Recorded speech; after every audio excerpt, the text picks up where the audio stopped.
Hello everyone. So in this particular furnace, I will show you how to remove the furnace out of the cabinet and take the blower out of the blower compartment housing. Hello and thank you for being here. So first, of course, this furnace already, I'm scrapping it, so a lot of stuff are removed. You have to burn the burners here, inducer here. The pipe could be going this way. I cut all the wiring, but you know what I'm talking about. If you still have the wiring, it's the same thing.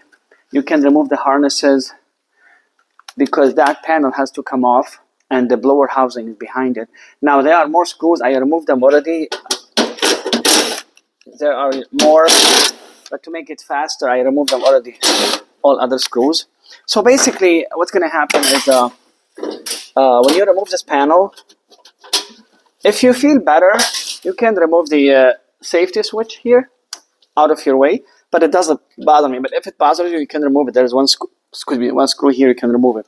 Now there's a plug in here. This is a auxiliary or secondary safety switch, but this safety switch basically will cut the power if you remove this. They just want to make sure when you remove it, there's no power, so the blower doesn't run and suck like bags or anything, because it's like a negative. Remember, this is a downflow, and it takes the air from upside and shoot it downward into a slab, like a concrete slab. The duct will be in the slab, or it's a crawl space, so it's a downflow. Remember, it's supplied downward into the duct, and the duct has registers on the floor and will supply the house, and this is going to be the return. Air is going to go this way. So there's a safety switch here. If you have this cover off, as soon as you have this cover off, you have no power feeding the furnace. Why? Because there is a plug in here. You see this plug, and this is the male section of it. It's like a jumper, but just make sure when you remove it, there's no power to the furnace. If you put it back, if you need power to go back to the furnace when you're testing it, you have to have this there. At the same time, you have to push the safety switch, and this is usually I use a magnet. Okay, so we have this off now. The blower compartment have two screws. Basically, they are 3/8, and you take them off, and now the blower is free to be slid. You can slide it out. So now, as you see, it's easy. It's ready to be taken out. So you go like that. Now there's a small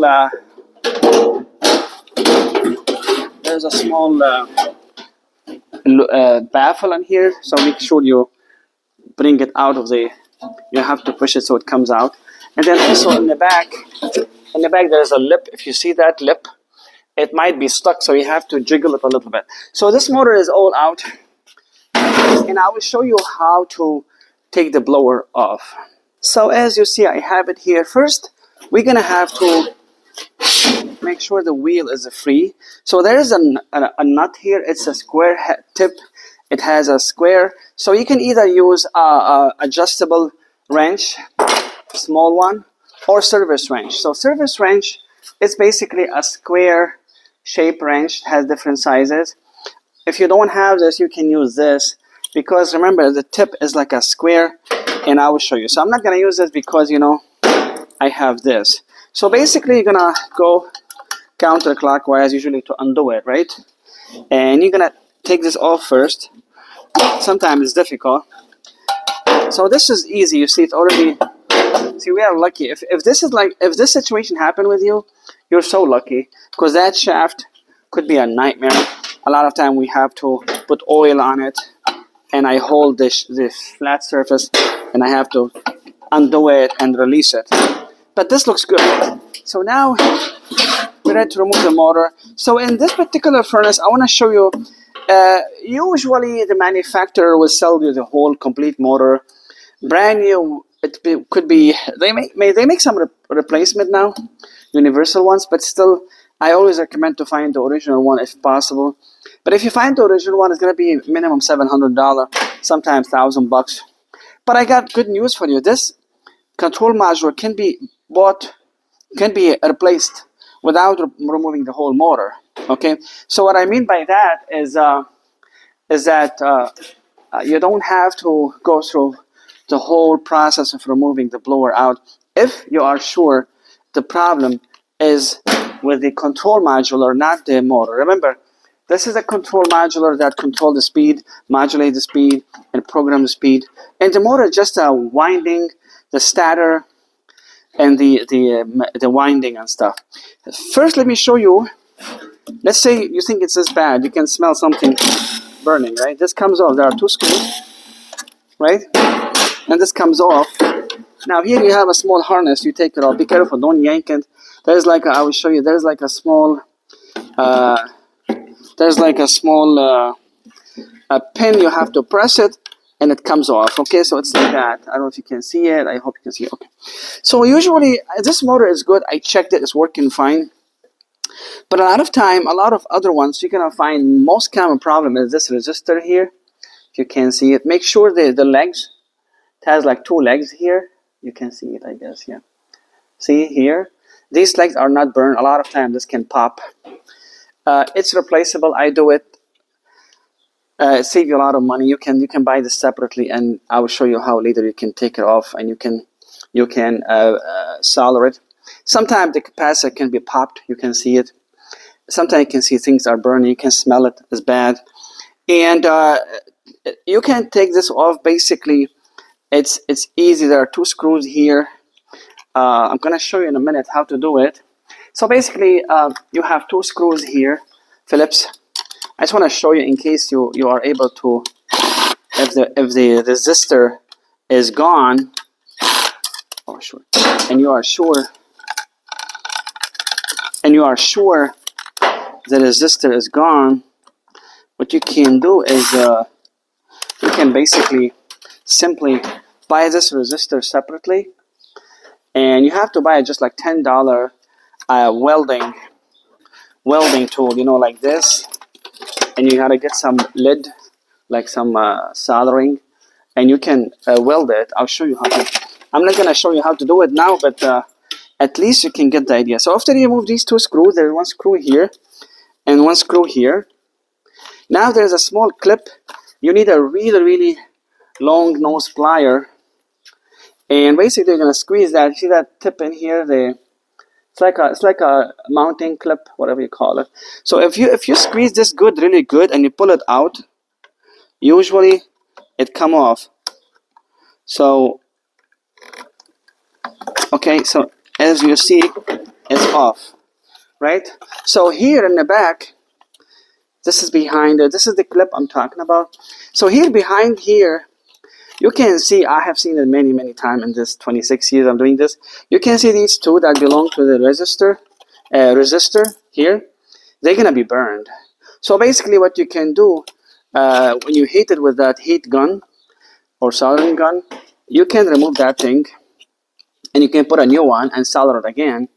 Sorry, I'm gonna show you again. It wasn't. See here, it could be all burned.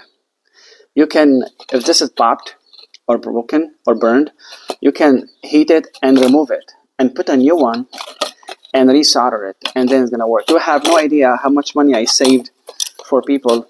And if there are people who, if they are watching me, they know what I'm talking about, because everybody else was going to change the whole furnace. Again, I'm not trying to be conceited. I'm not trying to be bragging. I'm not perfect. I'm not saying everybody else is bad, but a lot of time I replace this and everything works fine.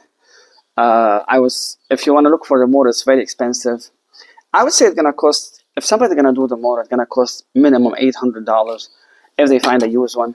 If they buy a new one, they're looking at $1,500-$1,600, and a lot of time people end up changing the whole furnace. Okay, so that's the idea. If you are sure this is bad, remove it, change the resistor. Or if this is bad, if this is bad, you cannot fix it. So you have to buy only the control modular. In this case, it's going to be a little bit difficult because a lot of manufacturers are not really selling it separate. They're going to sell you the whole motor. Okay, so we are done with this. That's all you need to know. And by the way, this number here is the number for the whole motor. It's not only a number for this, especially MT something. When you call, for example, Train, if you call Train, and they will tell you, hey, give us this number or this number. because the same number you're gonna see here is gonna be on the motor. Again, they're not gonna sell it separate. Okay, so let's say this is good. The motor bearing is making noise. Now you have to remove the motor. Okay, now I could have left the modular here without removing it and start removing the motor, but I want to show you how it is. Okay, so you need a 3/8 bit, and you're gonna remove the bracket, right? So now when you remove the bracket, as you see earlier, the shaft was easy sliding in and out. Okay, now don't lose these. I'm scrapping this, I don't care, but don't lose them. So let's say you need to change the motor. In this case, also you can buy this separate. If you're lucky, a lot of people sell this on Amazon and Poshmark, whatever you call it, Shopify or Bonanza. They sell these separately if you are lucky, because not everyone know how to deal with it. So this is the motor, it's out. Now let's say the bearing is bad, the motor is bad, you can keep that one there, because most likely, unfortunately, you're gonna have to buy the whole motor, unfortunately. If you are lucky enough, you're gonna be able to find the section only. Somebody is selling it on Amazon, Shopify or Macari or eBay. If you find this, you're lucky. So you can keep that thing, and this will be cheap. Now, some people are selling the whole motor also on Amazon, whatever. If you buy the whole motor, which is the same replacement, you can keep that control modular on the side just for emergency, because the new one is going to have, the used one that they're going to sell, usually they sell it also, same thing with complete motor. Now here, the bracket basically has a little nut here, and you just have to, so the bracket has a little nut, you just go counterclockwise, you just release it. It comes off. Now, as you see, the motor comes off. Now, if I were you, I try to keep it as much as I can the same. You can tape it together if you could, but this thing comes all apart. So honestly, you can put it any way you want. The only thing you have to remember is, if you can remember where you tighten it, this is more important. So it's close to the data plate, the tightening screw. And then also you have to remember how far it is. Usually it's here, around here. Okay, so let's say I want to put it back. So this basically goes in the groove here like that. First they're going to be loose, and then when you tighten it, they're going to fit into place. So basically, let's say you got a new motor already, and you're trying to put it together. Excuse the mess, this is old here. So just want to make sure my mic is working, because earlier I was talking for 30 minutes and there was no sound. It's crazy. So anyway, I forgot to turn my mic on. So this goes like that. Again, see, they're loose, right?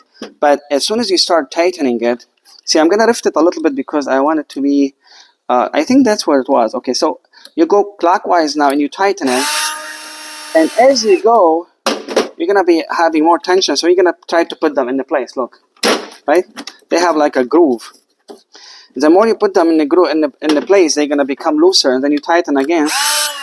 At the end, you make sure, actually I have to go down a little bit, it's too high. So at the end, I'm gonna go a little bit higher, because we need this band to be at least before the window. Now, see how this is not in the place? You have to bring it to the place like that, and now they become more ready to be tightened. See, now you tighten them, now they're in the place. You see that? They don't move anymore because they have a groove. Okay, and then you go more tight, a little bit more, and that's it. That's all. And then I'm going to show you how to put it back. But before I do that, I will show you how you inspect or test the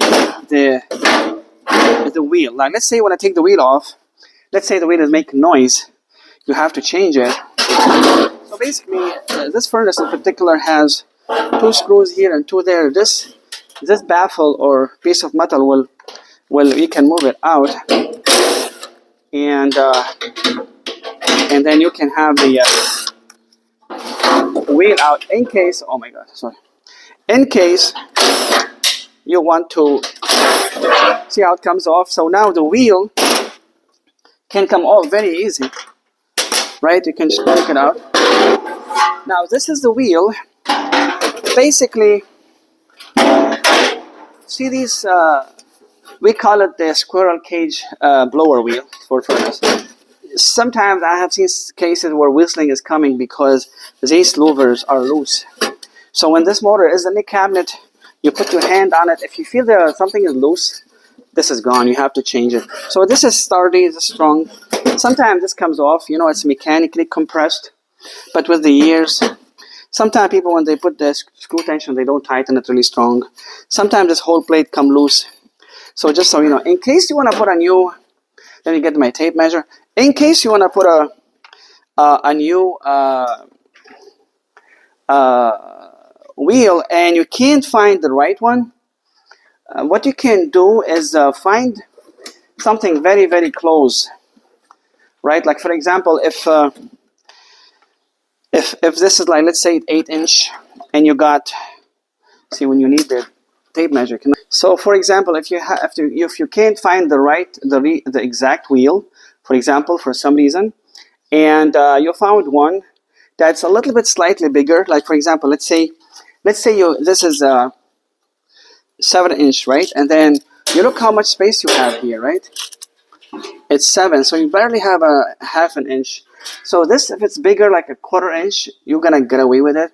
But again, a lot of times the wheel is not touching this because it's coming like this. So basically, you still have some. So it doesn't come perfectly with the edge; it goes on top of it. So if it's bigger, like a quarter inch, if it's bigger, a 1/4 inch, you can get away with it. Maybe half inch, you might be like, it might be difficult, but I'm just telling you, you have some leeway. It doesn't have to be perfect. Same thing with the diameter. Now, diameter can go bigger. It doesn't matter because you have a lot of space. So if this is 10.5, if it's bigger, again, you can go half inch. I would say maximum 1 inch if it is. Now, remember, the reason why is you don't want to go too bigger, not only because it's going to hit this, or the problem is the motor is made to carry, the bearing is made to carry the load of the weight of the wheel. If it's too heavy, it's going to cause a lot of wear and tear. So this goes like that. Why? Because if you look at the mounting here, and the blower goes here, and that's the only way you can tighten it, right? If you do it this way, you cannot tighten it. So it goes like that. And as I showed you earlier, you put the screws back, right? That's only in case you have a bad wheel, you know, just in case you think the wheel is acting up or something. So basically, you match it, and no. You match it, and you might be, in case you want to change the wheel. If you're not changing the wheel, you don't have to go through all this. I'm just showing you in case the wheel is bad. Because remember, the wheel can also cause a lot of headache. It could be whistling or so. So I got the screws here. Now there are other screws you have to take care of, which is here. You're going to try to match it perfectly. Again, this is going to put the wheel into place. So in case you have an issue with the wheel, okay. If not, if your wheel is good and you touch it, is all strong, and you can skip that section of the. Now we're gonna put the motor back. I already tightened it, right, and it's ready. So try if you can. Since this is easy and it's going into the wheel very easy, sometimes it can be rough. So try to match the surface of the shaft to the mounting screw, so it's going to be easier for you, right? Now the other thing you have to remember is it's better to put the control board. I'm not gonna put the plug, but I just want to show you something, that when you put this, let's say you found the perfect usually it has a groove, it goes on it, right? So there is a groove. Don't worry, this I removed it earlier to show you how it works. But there is a groove in here. This groove usually it will have the place of the screw, right? It goes in here. So this groove, you have to match it on the groove. You see there's groove. So I will go like this. Again, you have to put the harness, don't forget. I'm just showing you now. This goes like this. So the point why I'm doing this, I want to make sure, I want you to know, to make sure that the plug is going this way, because this is the back of the motor. So I put it wrong. But sometimes I believe you can just swivel it, right? Yeah, you can swivel it like that. And in this case, you can have the plug facing the front of the furnace, okay? So we're done with this. We put this. Let me show you another important thing about the wheel. Actually, I have to mount it first. So basically, as I was telling you earlier, we can swivel it now. Yeah, that's good. So in case, in case you put the harnesses this way, you make sure it faces the front. You know, the harness is a outlet. So I'm gonna put this back here. I'm gonna tighten it one more time, and then I will show you how to balance or align the what do you call that? The wheel, right? So we have this here.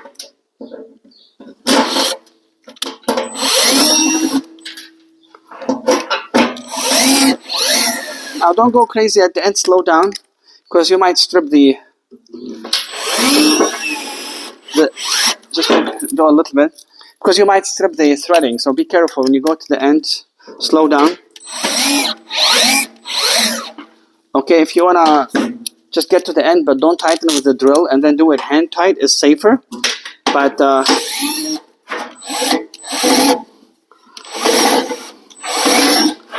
so